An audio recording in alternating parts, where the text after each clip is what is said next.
नमस्कार। तो कैसे हैं आप? और देखिए, मुझे पता है आप उतने अच्छे नहीं हैं, क्योंकि इंडियन फुटबॉल के थोड़े से वैसे तो पहले से थोड़े से खराब दिन चले आ रहे हैं, लेकिन यहाँ पर देखिए कि अंडर-20 सैफ कप भाई कौन जीता? बांग्लादेश। मतलब अब हम यूथ लेवल पे अब हम अपने जो टाइटल्स उनको डिफेंड करने लायक भी नहीं रहे।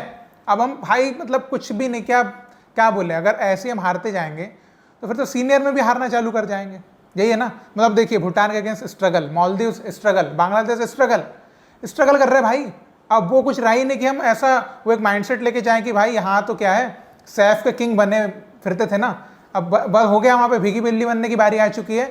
और इस बात को हजम करना पड़ेगा, क्योंकि ये जो फेडरेशन है केवल स्टेटमेंट ही दे रहा है, बाकी कर कुछ नहीं रहा है। हायरिंग बिल्कुल गलत, कोई डेवलपमेंट वाली अच्छी चीज़ें कुछ नहीं हो रही, बस जो है वो पुरानी चीज़ें बंद करी थी उन्हीं को वापस चालू कर रहे हैं। फिर में भी शायद मूड होगा तो बंद कर देंगे, फिर चालू कर देंगे, बस ये चल रहा है। तो आपको यही कुछ देखने को मिलेगा, लेकिन प्रोग्रेस जैसी चीज़ आपको देखने को अभी नहीं मिल रही है। तो क्योंकि एक हमारा एक सहारा था कि भाई हम यूथ पे थोड़ा बहुत अच्छा कर रहे हैं, मे बी तो फ्यूचर में हम जो है आगे सीनियर में अच्छे करेंगे। लेकिन अभी यूथ में भी देखिए सेम स्क्वाड यही था last time under-19 Saif cup winner भाई। अभी कौन टाइटल जीत रहा है? बांग्लादेश टाइटल जीत रहा है, पहली बार, पहला टाइटल है उनके पास अंडर-20 का। अब हम नहीं बचे कुछ, तो ये बात बुरी लगी। कैंप भी किया था 1 महीने का, उसमें क्या किया आगे मैं इसके बारे में बात करता हूँ। प्लेइंग स्टाइल आपने देखा सारे मैचेस में पैथेटिक। कुछ प्लेयर का तो मतलब प्लेइंग 11 में शुरू के 2 मैचेस में तो जो टॉप प्लेयर्स थे उनको प्लेइंग में भी नहीं रखा गया था। मतलब क्या स्ट्रेटेजी थी वो कोच जाने। और मैंने ऐसा सुना है कि भाई जो ट्रेनिंग मिलना था कैंप में वो भी उस तरीके से नहीं मिली जैसे कि एक टूर्नामेंट के पहले एक प्रिपरेशन चलना चाहिए। तो देखिए, मैंने पहले ही कोचेस के सिलेक्शन के हिसाब से एक वीडियो बनाया था जिसमें पहले कहा था कि भाई जो हायरिंग है वो सही नहीं हो रही है। और देखिए, जो कोचेस को हायर करे वही इंसान सही ना हो, जो टेक्निकल डायरेक्टर होता है वही भाई उतना क्रेडिबल नहीं है कि भाई वो ये सब चीज़ें हैंडल कर पाए। तो कोचेस तो दूर की बात है। और देखिए, यहाँ पर मैं एकदम सीधी और स्ट्रेट बात कर रहा हूँ, जो कि बिल्कुल सही बात है। ये मैं आपको प्रूव भी करके दिखाता हूँ। अभी जो अंडर-20 के हेड कोच है भाई, आप उनका अगर आप देखें, अगर आप उनका रिकॉर्ड देखें, उनका CV देखें, जो भी देखें, तो no international experience as a youth coach. ठीक है, कुछ भी नहीं है। अब आप बोलेंगे कि चलिए इंटरनेशनल एक्सपीरियंस नहीं है तो चलिए डोमेस्टिक कुछ किया, तो एज अ यूथ कोई भी ऐसा कोई रिकॉर्ड ब्रेकिंग या कुछ ऐसा कुछ उन्होंने किया हो वो भी नहीं है। चलिए वो भी एक टाइम पे हटाते हैं। अगर हम उनका एकदम रिसेंट का परफॉर्मेंस देखें तो वेस्ट बंगाल की टीम जो हर बार संतोष ट्रॉफी में एक्स्ट्राऑर्डिनरी टीम बन के आती है, इस बार वो टीम भाई फाइनल राउंड में खेल नहीं पाई। इससे बुरी शर्म की बात क्या थी वेस्ट बंगाल के लिए? फिर भी एक ऐसे कोच को चुना जाता है जिसके पास कुछ नहीं था, उसको अंडर-20 का कोच बनाया जाता है।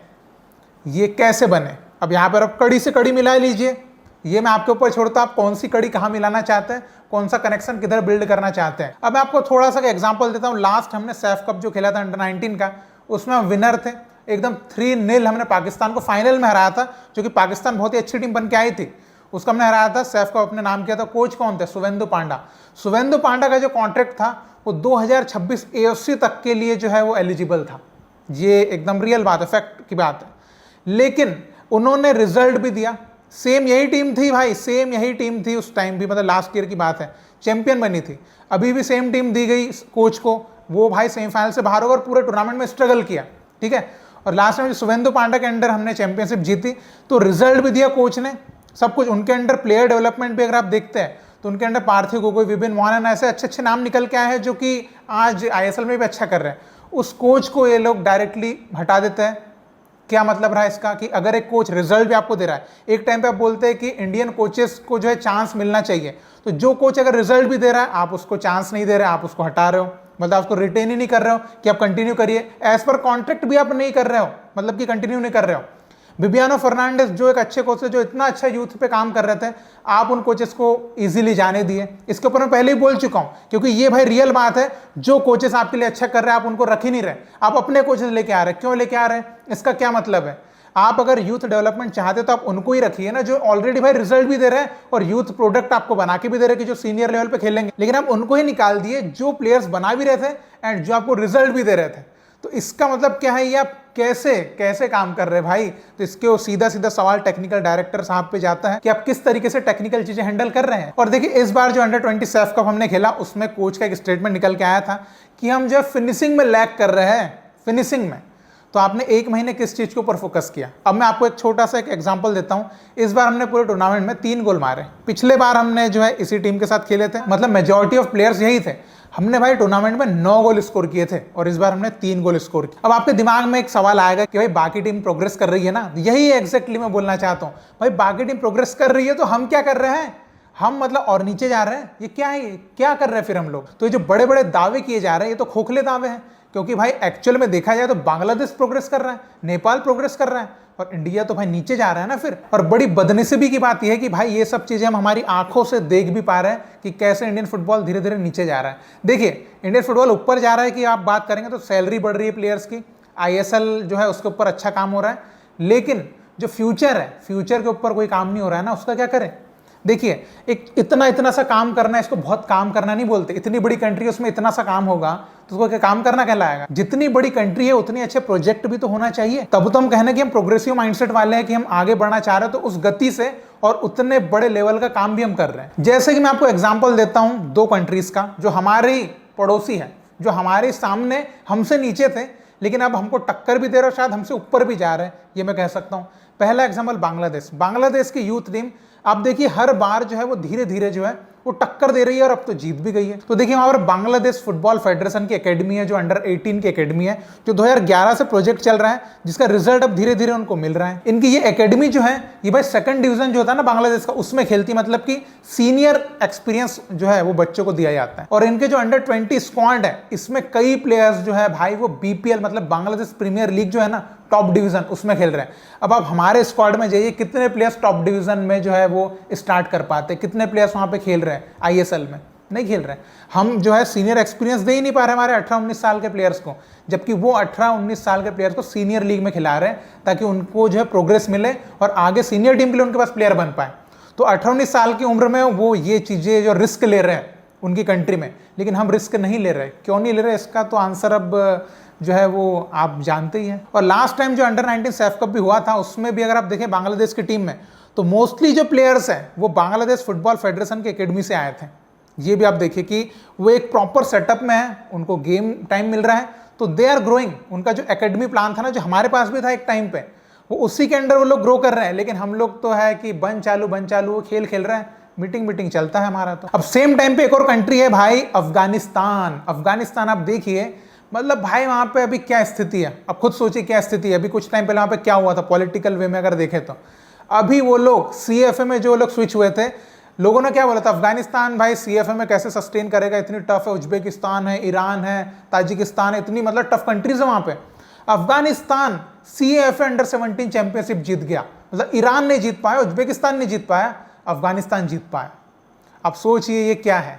अब आप बोलते ना इंडिया क्यों नहीं स्विच कर रहा है, इंडिया क्यों नहीं जा रहा, मुझे ऐसा लगता है इसलिए नहीं जा रहा क्योंकि हम एक्सपोज हो जाएंगे कि हमको कुछ नहीं आता, हम नहीं वहाँ पे कम्पीट कर पा रहे हैं, ऐसा लगता है मुझे, इसलिए हम वहाँ पे ट्राई नहीं करते। क्योंकि आप सोचिए अगर MOU साइन होने के बाद भी हम अगर थोड़ा रिक्वेस्ट करें, जैसे कि कल्याण चौबे ने मेरे इंटरव्यू में आंसर दिया था कि वो उनकी मर्जी है, बुलाए नहीं बुलाए, भाई उनकी मर्जी ठीक है, लेकिन हम भी तो हमारी अप्रोच कर सकते हैं कि साहब हमको आप खेलने दीजिए, हमको थोड़ा कॉम्पिटेटिव फुटबॉल खेलना है। लेकिन नहीं, बिकॉज ये डर मुझे लगता है कि एक्सपोज होने का डर है कि वहाँ इतना बुरा ना हार जाए, ईरान से 5-0 कहीं हार ना जाए, मतलब मे बी ना भी हारे, लेकिन क्यों नहीं जा रहे हैं। तो देखिए अफगानिस्तान उधर स्विच किया, अब देखिए ग्रो कर रहा है, मे बी अंडर 20 भी जीत जाएंगे थोड़े टाइम में। देन उनकी टीम जो है आप देखिए, एक तो फुटसाल की टीम तो वर्ल्ड कप भी खेल रही है और हम तो अभी कहाँ हैं भाई। तो ये है प्रोग्रेस।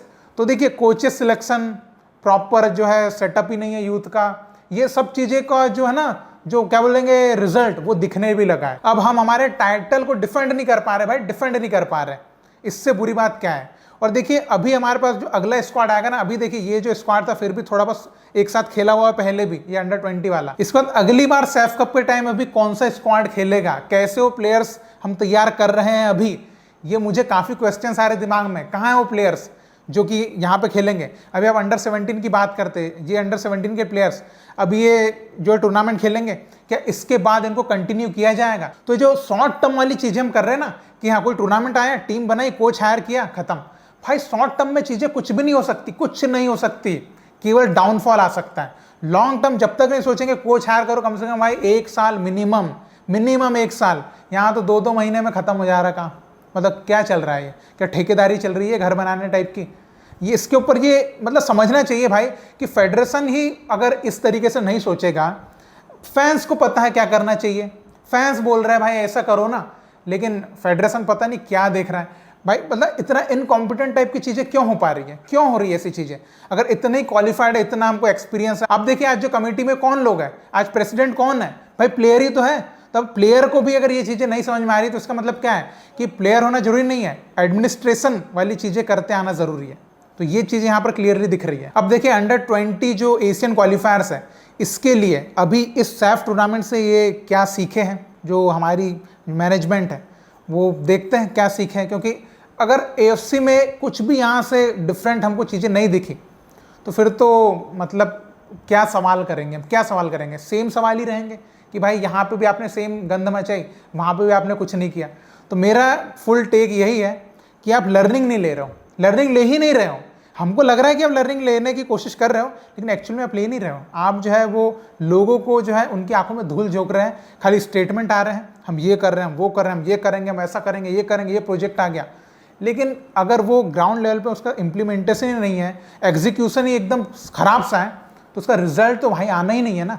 तो ये है मेरा कहना। बाकी आपने क्या चीज़ें समझी इस टूर्नामेंट को देखने के बाद? अभी अंडर 17 भी आने वाला है, अंडर 17 में भी देख लेते हैं कि क्या अभी इंडोनेशिया गए थे, वहां से क्या लर्निंग लेकर आया जो यहाँ पर इंप्लीमेंट करेंगे सैफ कप में। अभी अंडर 20 ने तो एकदम निराश कर दिया, अब अंडर 17 देख लेते हैं, क्योंकि अंडर 17 हमेशा से जो अंडर 17 स्क्वाड रहा है उन्होंने हमें हमेशा खुश किया है, मतलब हमेशा खुश किया है। लेकिन वो अंडर बिबियानो का टाइम था, अब देखते कि अंडर इशफाक अहमद क्या वो भी हमको खुश कर पाते हैं, एक अच्छा गेम प्ले हमको शो कर पाते हैं। तो देखते भी सैफ कप में क्या होता है, क्योंकि सैफ कप में भी अगर आप कुछ नहीं कर पाओगे तो ऊपर बाहर तो आपका कुछ होना ही नहीं है, ये समझ के चलिए। तो अब बाकी आपके क्या विचार है आप जरूर कमेंट में लिख के बताइएगा, और इसी तरह आप इंडियन फुटबॉल को सपोर्ट करते रहिए। बहुत बहुत शुक्रिया वीडियो देखने के लिए। जय हिंद, जय भारत।